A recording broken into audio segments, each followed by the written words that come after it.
For nearly 40 years, Isograph's FaultTree Plus software has been recognized as the gold standard for safety and reliability analysis. My name is Joe Beland, and today I'd like to take a few minutes to walk you through how to get started with our FaultTree Plus software. FaultTree Plus is a module within our Reliability Workbench suite of products. So to begin with, we'll need to select the FaultTree module from the module selector within Reliability Workbench. To begin building our fault tree, we can use the Add New Top Gate toolbar button, or from the Add menu, New Top Gate. This top gate will represent the hazard or negative outcome that we wish to avoid and want to analyze in our fault tree. So we have an idea of what we're building our fault tree towards, what system we're modeling. I'm going to import a schematic to represent that system. I can do this by clicking the Add Bitmap toolbar button. This will allow me to browse for an image file on my computer. I have a schematic of a very simple cooling system we'll use for this example. If your image file is a format other than a .bmp file, you can use the file type selector to choose from other common image file formats. Once I've selected my bitmap, I need to tell Reliability Workbench how to handle when the image file does not match the size of the frame. I'll choose the Stretch to Frame option. And finally, to display the image on the fault tree itself, I need a container to hold it. I can use a label to hold an image. Labels are normally used to store text, but in this case, I can use it to hold the image. To add a label, I can click the Add Label toolbar button, and then click anywhere on the blank white background of the fault tree. Finally, I can simply drag and drop my bitmap from the project tree on the left-hand side onto my label in the fault tree diagram. Let me clear the Add mode by clicking the Clear Add Mode toolbar button, and then I can resize the label by first selecting on it, and then clicking on any of the 8 boxes on its border to resize. This system represents a very simple cooling system that will build our fault tree to model. It consists of a heat exchanger, 2 cooling legs. Each cooling leg has an electric valve, an electric pump, and a non-return valve, and then a flow sensor and a controller. For simplicity, we'll ignore the flow sensor and the controller as they have minimally small probabilities and are unlikely to influence the reliability of the system. Let's begin constructing our fault tree. The fault tree, of course, will consist of gates and events. The primary events represent the failures of the individual components, such as the heat exchanger, pumps, and valves. And the gates tell how they logically combine to produce the hazardous top event. To add the gates and events, I can use the toolbar buttons for adding an event or adding a gate. The first one I'll add will be that heat exchanger, because that would represent the first thing that would happen for a loss of cooling event. Let me click the Add Event main toolbar button, and then click underneath my top gate to add a new basic event underneath it. I, of course, will want to label everything so I can understand what it is that I'm modeling here. Let me go ahead and double-click on that primary event so I can label it and say what it is that it represents. I'll give it the ID hex to represent the heat exchanger, and its description will be heat exchanger failure.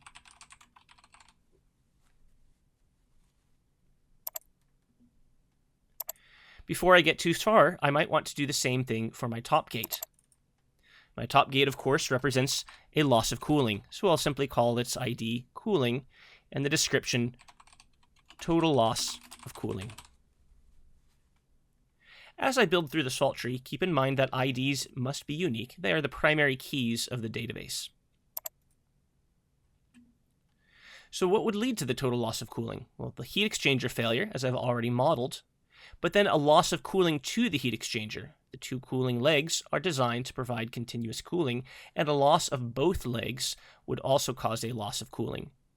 The 2 legs are redundant to each other, so both legs must fail in order for there to be a loss of cooling to the heat exchanger. I'm going to add a gate to represent this system event of a loss of cooling from either cooling leg. After I add the gate, I'm going to clear the add mode and then label the gate as I have so far.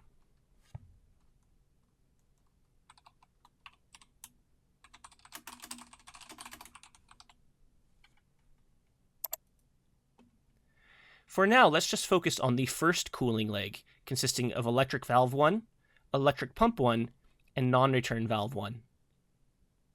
Those three components operate in series with each other. A loss of any one of those components would lead to the loss of the cooling leg. Let me first create a new gate to represent that cooling leg. So I click the Add Gate button and then click on my loss of cooling gate, loss of cooling to heat exchanger. And then we'll go ahead and label this as cooling leg 1.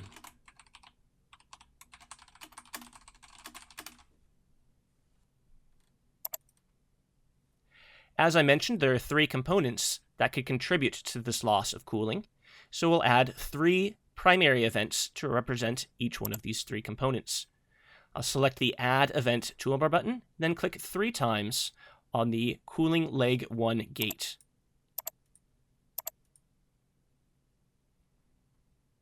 When done, I'll click Clear Add Mode.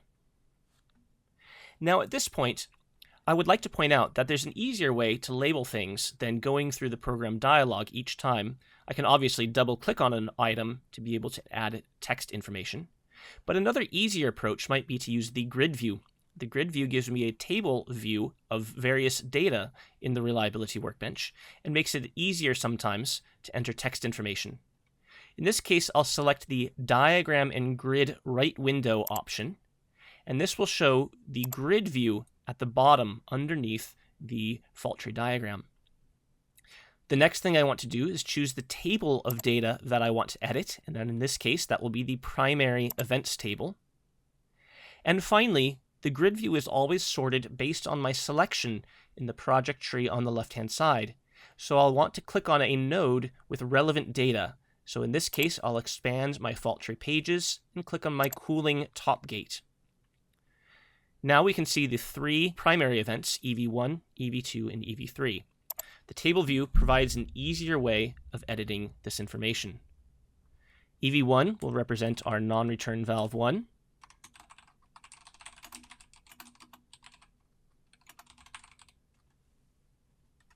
EV2 will represent electric pump 1.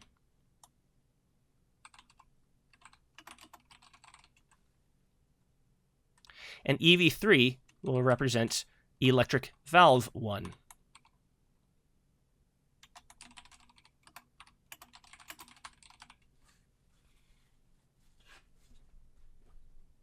Okay, I've created the first cooling leg. The second cooling leg is largely identical to the first one. So rather than having to duplicate my work, I can very easily use copy and paste to create the second cooling leg from the first.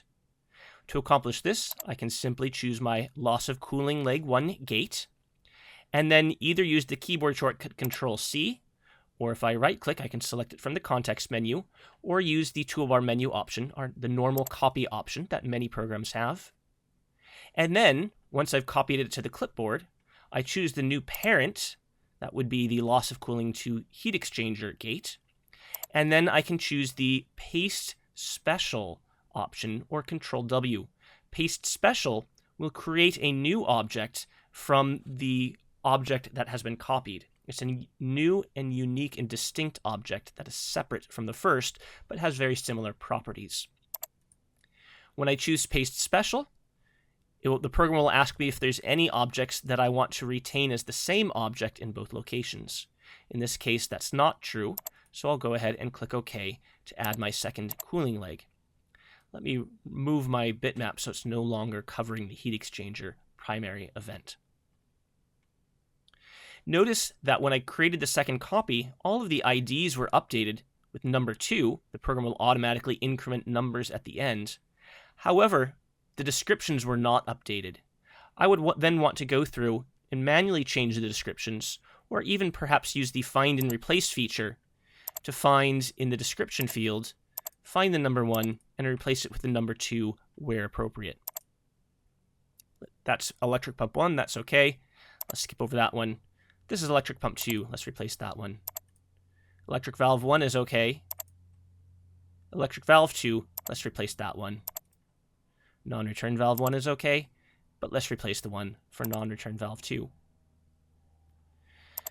Once I've made those replacements and updated the descriptions, I'd also want to do it for the gate as well, I have my completed fault tree.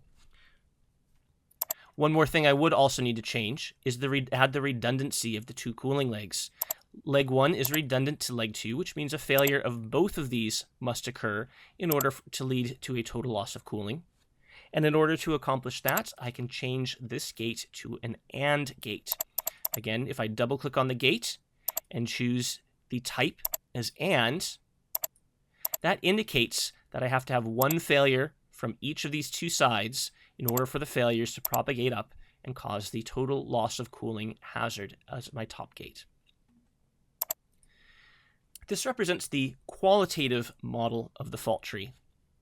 That is, it describes how the failures interact with each other to produce the top event. The next step would be to add quantitative data.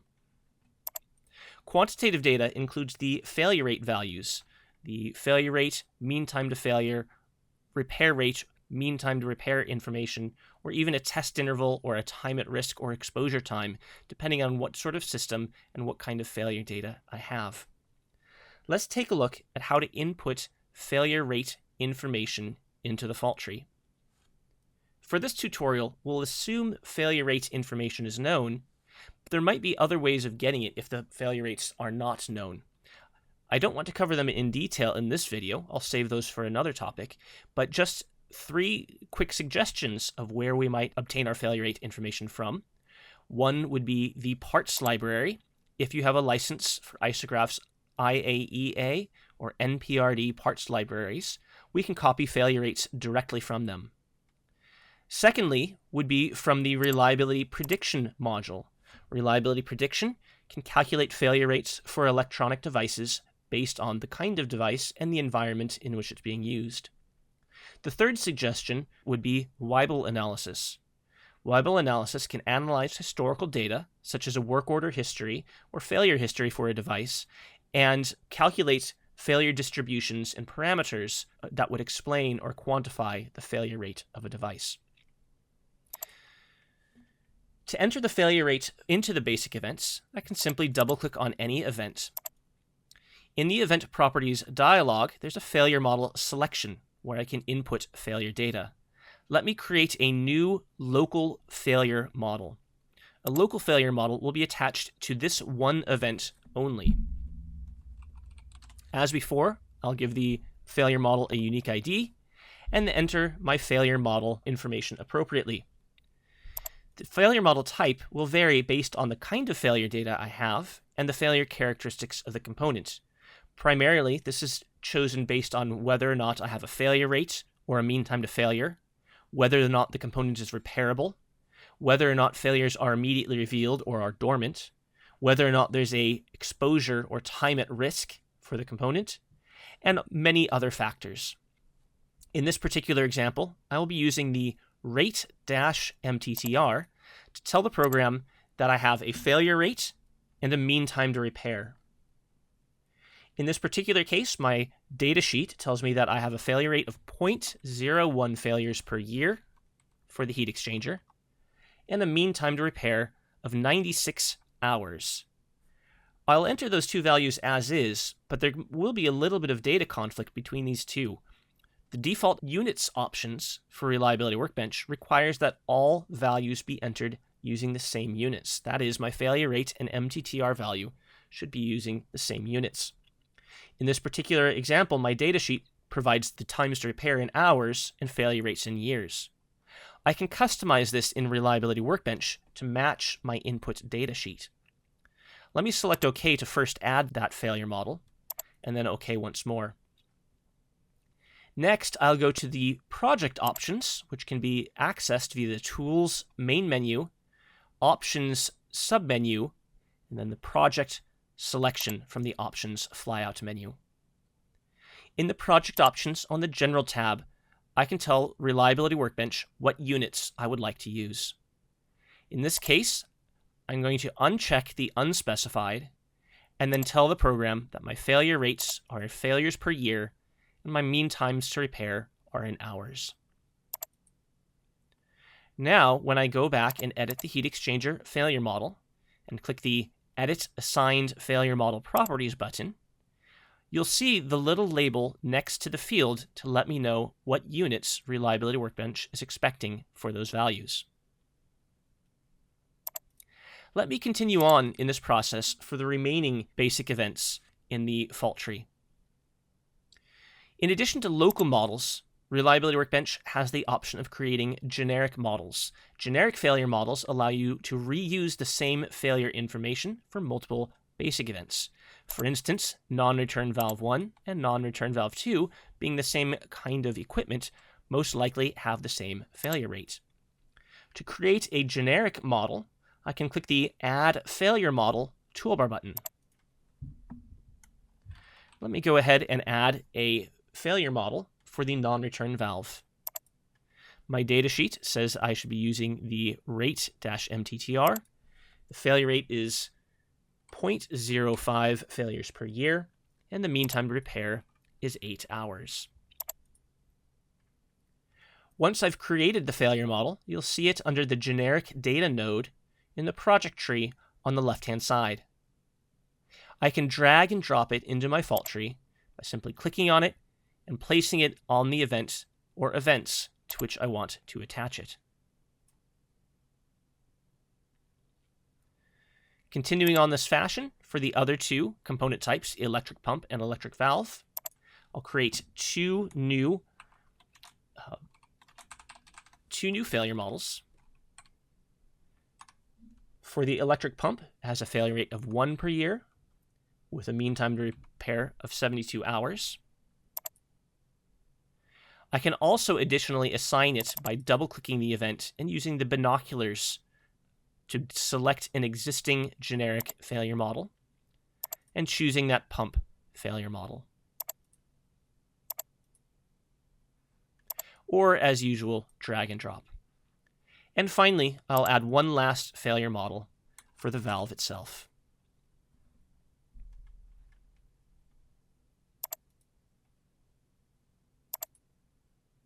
The electric valve has a failure rate of 0.7 failures per year and a mean time to repair of 48 hours.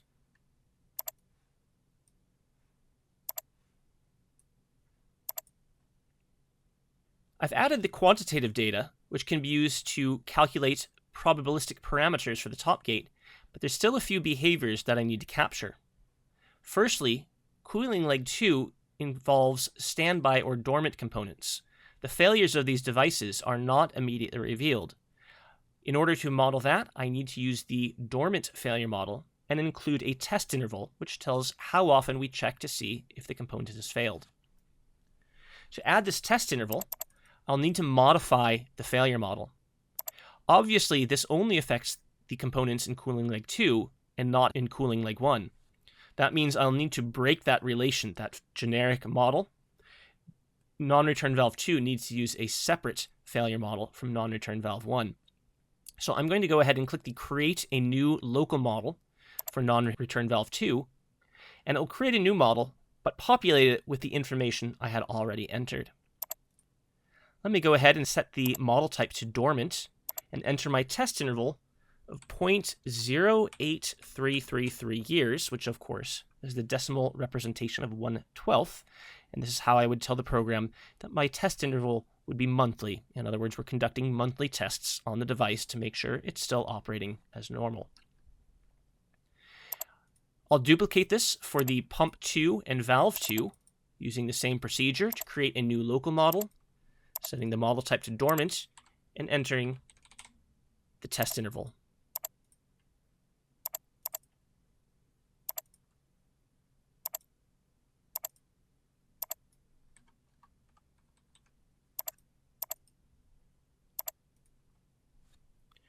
One more consideration is that both the pumps and the electric valves require electric power. A loss of electrical input will lead to the failure of pump 1 and pump 2, or valve 1 and valve 2. In this case, we have two different electric boards. Board A powers the pumps, and board B powers the valves. I want to add these to the fault tree to show how the loss of electrical supply would lead to the failure of the mechanical devices. To do this, I'm going to first change this event into a gate so I can create a new electric supply loss and pump component underneath it. To do that, I can right-click on the event and select Gate to Event, Event to Gate. That turns the basic event into a gate, and I can now add a new gate or event input into it. Let me add a new event to represent the actual failure of the pump itself.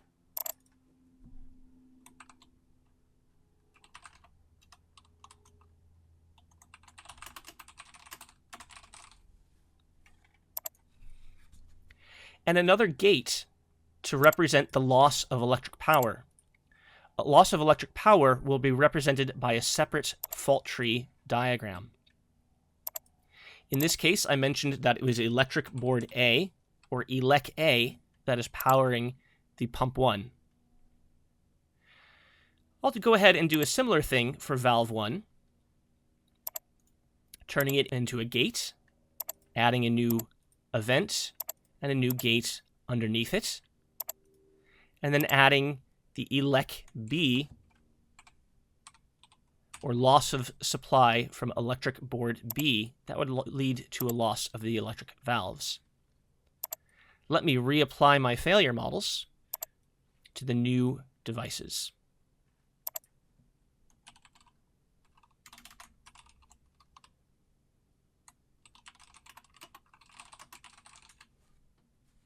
I've separately modeled in another file the electric supply fault tree. To combine information from different files, I can use the library feature. To attach another file as a library, I can select the File, Attach Library, Main Menu option.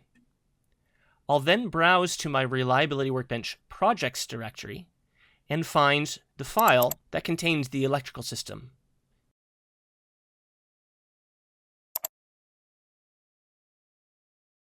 You'll see I have the ELEC A and ELEC B sub-fault trees already in this project.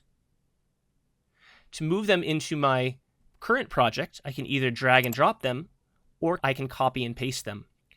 I can select my ELEC B gate, right-click and select Copy, and then return to my fault tree diagram.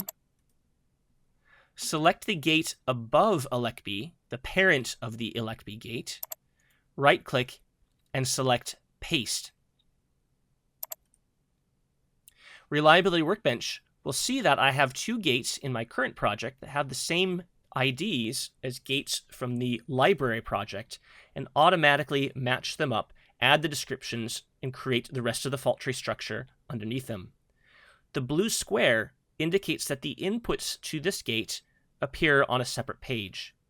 If I click on my loss of supply to board B gate, I can click the Page Down main toolbar button to continue to see the rest of the fault tree structure underneath it. I can also change pages simply by clicking on them in the hierarchy on the left-hand side. Obviously, I'd want to duplicate these items onto the right-hand side as well, because both pump 2 and valve 2 are dependent upon the same loss of supply. Let me go ahead and do it a little bit differently. I'm just going to directly add 2 new gates, and then cut and paste to move the events underneath these new gates.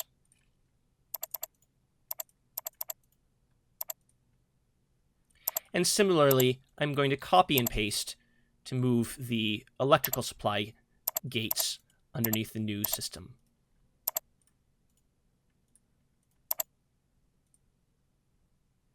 And finally, I'll name these 2 new gates that I've created.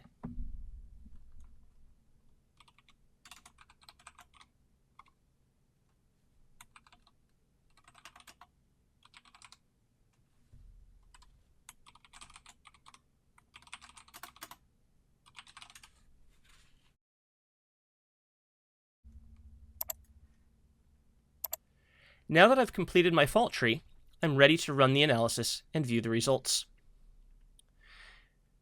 Before I run the analysis, I'm going to want to go back to my project options, which can also be accessed via the Project Options toolbar button, and set some basic calculation options, such as the system lifetime, which will be the same units as my failure rates.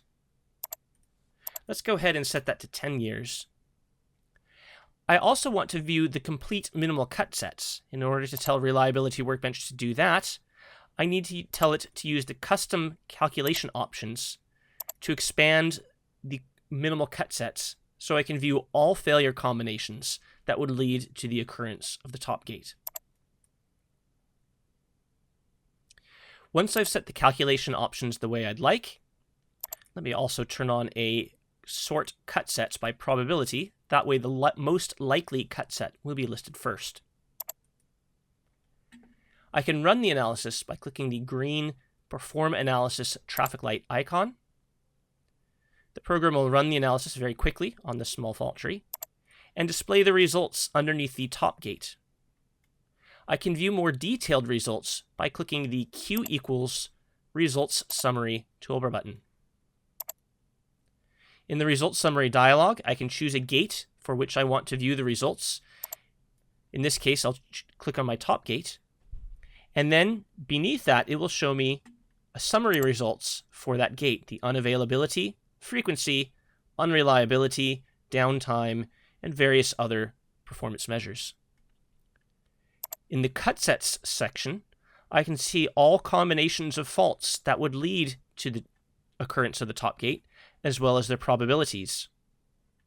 And on the importance analysis section, I can see which events are most likely to lead to the occurrence of the top gate. In this case, the Fussell-Weasley importance is telling me that pump 1 is involved in about 53% of the failures or the occurrences of loss of cooling.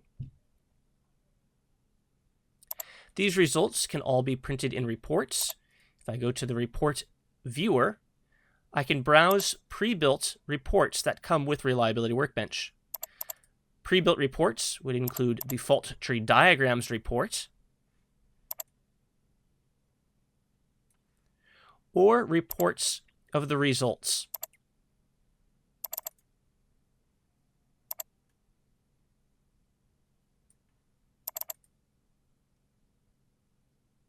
Reports are completely customizable via the design mode.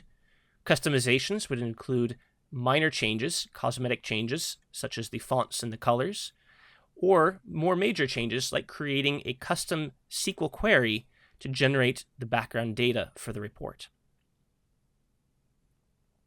I hope this simple tutorial video helps you get started with the Reliability Workbench and the FaultTree Plus module. My name is Joe Beland. I've been with Isograph for 20 years. You can always reach us at support@isograph.com if you have any more questions. Contact sales@isograph.com for pricing information or to purchase the FaultTree software. Thanks, and have a great day.